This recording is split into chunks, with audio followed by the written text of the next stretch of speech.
creo que universidades que tienen los siglos que tiene Columbia o Harvard o Yale o Princeton se van a demorar, pues con sus burocracias paquidérmicas, en migrar hacia un camino más contemporáneo, pero creo que lo van a terminar haciendo. Hay un momento en el que uno empieza a sentir que está en una cocina soviética, ¿no? Hablando a hurtadillas para que la KGB no escuche. Y claro, esa es una hipérbole. En el tiempo en el que traté de entender un poco más esto, escribí un poco sobre la informalidad como una respuesta a la sobreregulación, y es que el costo de la legalidad en nuestro continente es tan alto que la informalidad es una moneda corriente. Y creo que, Claro. al menos quiero creer, me gustaría pensar que sí se puede caminar hacia una economía y una sociedad menos cargada de leyes.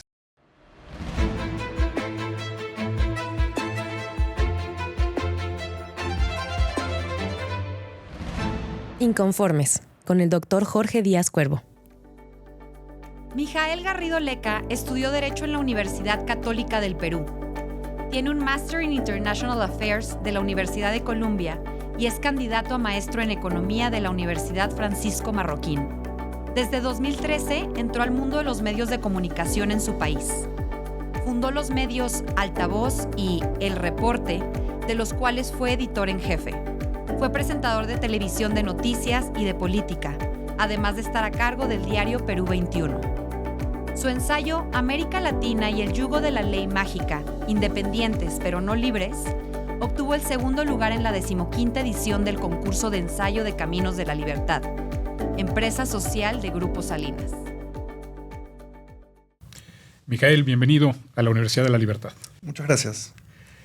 Mijael, tú has vives en Estados Unidos, en Nueva York, si entiendo bien.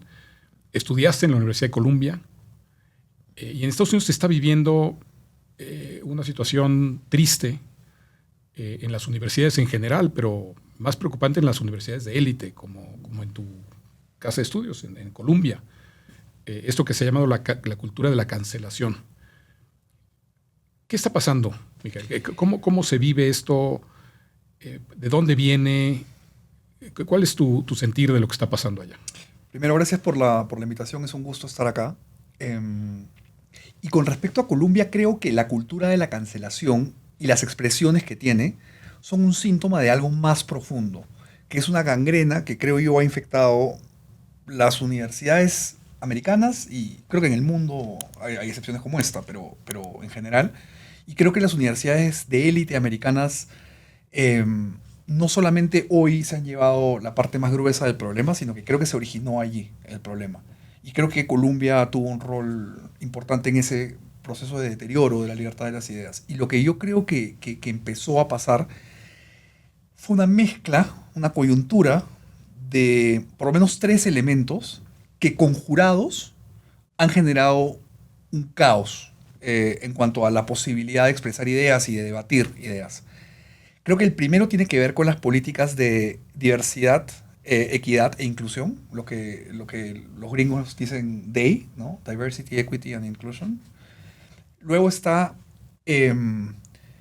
la cultura de la cancelación per se, y creo que luego hay un tema de cuotas que le ha hecho mucho daño al espíritu universitario, porque hoy el rigor académico ha quedado postergado en las universidades.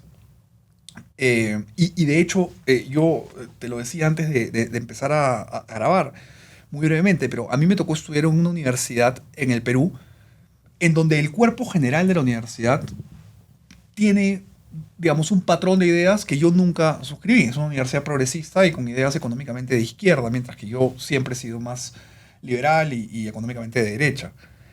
Y siendo una universidad progresista, yo siempre pude opinar, debatir, exponer, organizar eventos en la más absoluta libertad. Esto fue Es la esencia de una universidad. Correcto. Y creo que la Universidad Católica, que yo no suscribo el cuerpo general de ideas de la mayoría de la universidad, pero debo decir que fui intelectualmente muy libre. Mientras que en Colombia, la mezcla de estas 3 cosas, y ahora creo que podemos hablar un poco de ellas, pero no fui libre. En Colombia yo he hablado en susurros. Porque si alguien dice algo que atente contra el cuerpo general de las ideas que la universidad impulsa y que la universidad fomenta, la cancelación no solamente viene desde las autoridades. Hay un tema social, hay un tema de escrache público, y literalmente yo me reía, pero hay un momento en el que uno empieza a sentir que está en una cocina soviética, ¿no? Hablando a hurtadillas para que la KGB no escuche. Y claro, esa es una hipérbole, pero sinceramente no se puede discutir muchos temas. Y es una pena porque, como lo decías al comienzo, si no vamos a poder discutir ideas en una universidad, ¿dónde las discutimos? ¿No? Entonces, y repaso rápido los 3 elementos de los que hablé. Creo que las políticas de diversidad, de equidad y de inclusión son un problema. Porque claro, nadie puede estar en contra de la diversidad ni de la inclusión, pero el problema no es el concepto, sino cómo nutres el concepto. Entonces, a mí en Colombia me tocó primero entender de qué raza era. Porque yo vengo de un país en donde la raza, el Perú es un país como México, en donde la raza es una cuestión muy mezclada, ¿no? Entonces, en Estados Unidos hay una obsesión con el origen étnico de las personas. Entonces, primero tuve que entender mi raza. Luego entendí que tenía que presentarme con mis pronombres. Cosa que nunca hice, pero ya eso me generaba anticuerpos con la gente a la que no le decía mis pronombres. Y yo creo que en mi caso se puede asumir que soy hombre. Y entonces ese tipo de cosas hacen que el espíritu del debate se deteriore mucho. Y luego está el tema de que por políticas de diversidad y de equidad, creo que termina estando en la universidad más presente lo que uno piensa que lo que puede defender académicamente. Y eso creo que le ha hecho mucho daño, ¿no? Y luego la cancelación es terrible, ¿no? Utilizaste un término fuerte, gangrena. Sí. La gangrena puede matar al organismo y la forma de terminar con la gangrena es extirpando el tejido muerto. ¿Crees que eso esté pasando en la educación superior? Es decir, que si no se resuelve la educación superior pueda empezar a ser irrelevante, digamos, en cierto sentido. Yo no lo creo. Creo que lo que la tecnología está haciendo va a generar que muchas piezas en el rompecabezas de las ideas se tengan que reacomodar. Pero yo creo que la universidad es un espacio que no va a desaparecer, creo que va a cambiar. Creo que esta universidad ya habla del cambio que van a experimentar las universidades. Claro, creo que universidades que tienen los siglos que tiene Columbia o Harvard o Yale o Princeton se van a demorar pues con sus burocracias paquidérmicas en migrar hacia un camino más contemporáneo, pero creo que lo van a terminar haciendo. Y de hecho, yo creo que en Estados Unidos el punto más álgido de la cultura de la cancelación, o en todo caso quiero creer, ya pasó. Okay. Yo siento que la gente está harta. Y yo no tengo ningún problema con las personas que quieren presentarse con pronombres. Y de hecho, si cualquier persona me pide que use otros pronombres con ellos, pues lo haría. Creo que el problema está en que ya mucha gente está cansada de que le impongan una manera de ver las cosas. Y creo que el otro tema que pasa mucho en estas universidades es que a uno le dan información ideologizada sin decirle que le están dando ideología. Entonces, yo no tengo ningún problema con que me enseñen marxismo, pero que me digan que esto es marxismo, ¿no? Este tema, digamos, el marxismo cultural es fenomenal para infiltrarse en diferentes debates políticos con esta interseccionalidad que tanto disfrutan y pues penetra cuerpos de ideas con mucha facilidad y uno no se da cuenta de que está cayendo en... Y creo que, dicho sea de paso, si me van a enseñar Milton Friedman o Hayek o Mises, excelente, pero que me digan que me están enseñando escuela austriaca o escuela de Chicago, ¿no? Con honestidad intelectual. Creo que eso se ha perdido. Aquí en la universidad estamos abiertamente en contra de la cultura de la cancelación. Nosotros postulamos que aquí se pueden escuchar todas las ideas, pero que todas las ideas aquí se discuten, se debaten, se retan. Y creo que ese en efecto debe ser el espíritu de una universidad. ¿Crees tú, o cuál sería detrás de estos, de estos impulsos por imponer, digamos, equidad, igualdad? ¿Hay alguna intencionalidad política? Yo creo que sí. Creo que hay una vocación totalitaria. Creo que hay un sector ideológico que no quiere que existan otras ideas. Y de hecho creo que es un sector que tiene mucho poder, no solo en los Estados Unidos, sino en el mundo entero. Ahora, claro, hay islas en las que la libertad de expresión empieza a tener un espacio más importante. Podemos poner el ejemplo de Twitter, ¿no? Ahora X.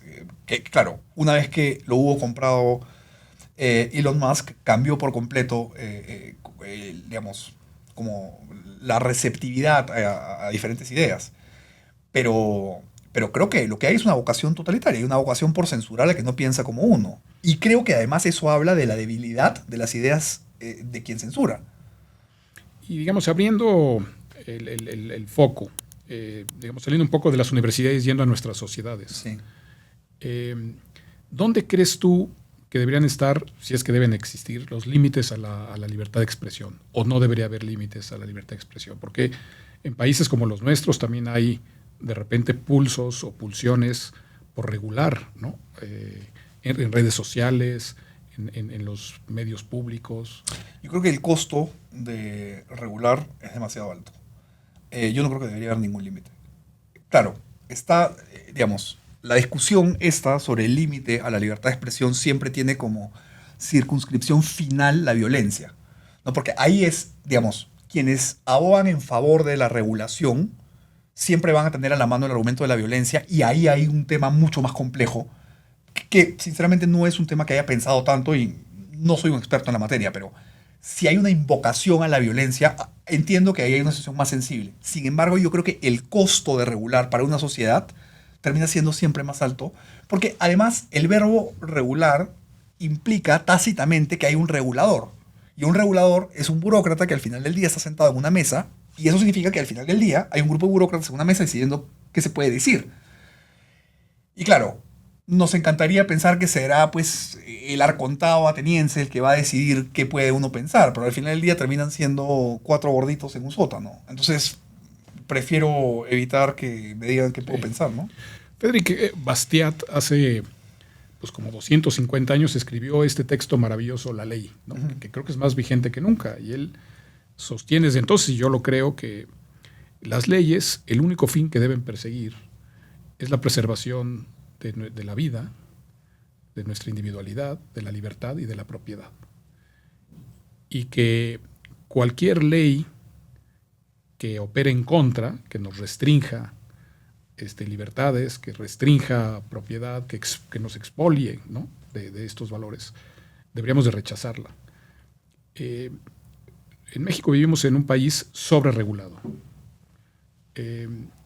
¿Tú crees que sea posible en América Latina iniciar un camino en sentido contrario de desregulación, de repensar las leyes, de si realmente nos están garantizando el derecho a la vida, a la propiedad, el derecho a la libertad? Creo que lo está haciendo Argentina. Creo que Milei lo está haciendo. Creo que se puede. Yo hace mucho tiempo no opino de política ni la sigo ya tan de cerca, pero lo que Milei está haciendo es eso, ¿no? Y efectivamente Bastiat plantea esto, que además este cuerpo, como este triunvirato entre propiedad, libertad privada y vida o paz, que al final del día son expresiones de lo mismo, es una trinidad que recoge luego Hayek y que recoge Bruno Leoni. Y además hay un elemento importante también, que es que cuando Adam Smith publica La riqueza de las naciones, y uno empieza a entender el cuerpo de ideas que le dan sustento al capitalismo y digamos, al liberalismo moderno, ¿no? Es del 76, ¿no? El libro de 1776.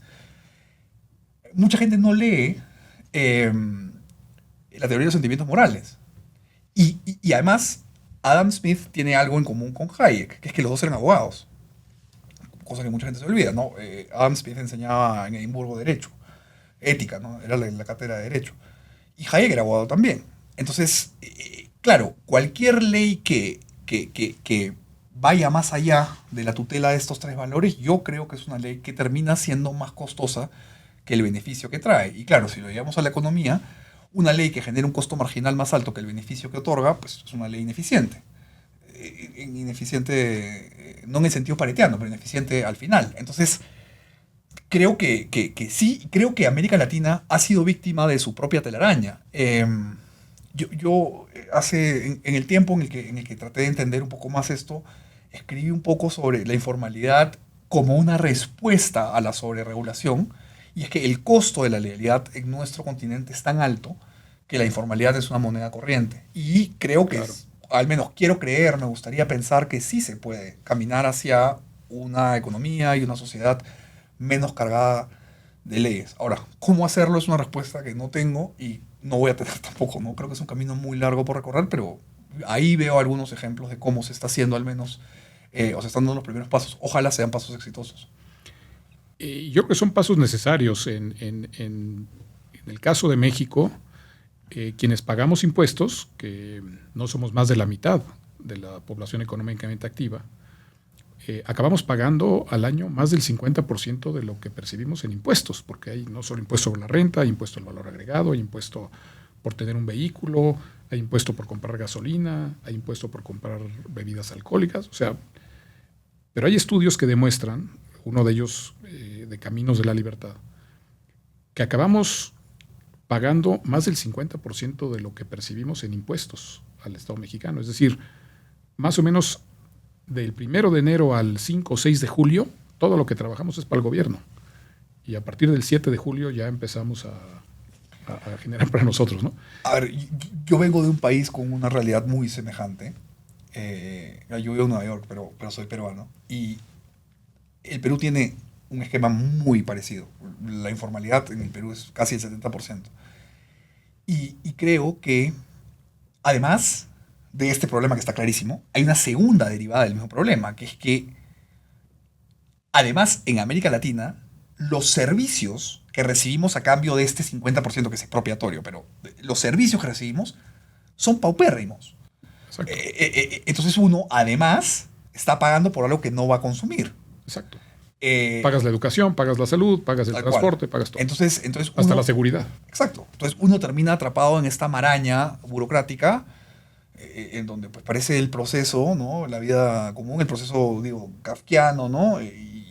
Pues hacer empresa, que es algo que he tratado de hacer desde que estaba en la universidad, haciendo el pregrado en el Perú, se vuelve una tarea titánica, ¿no? Una odisea. Y es muy difícil. Y luego, cuando a uno le toca pues, tratar de hacerlo en un país con menos regulación, francamente Se el siente. aire Se siente. con el que uno avanza es distinto. Se respira.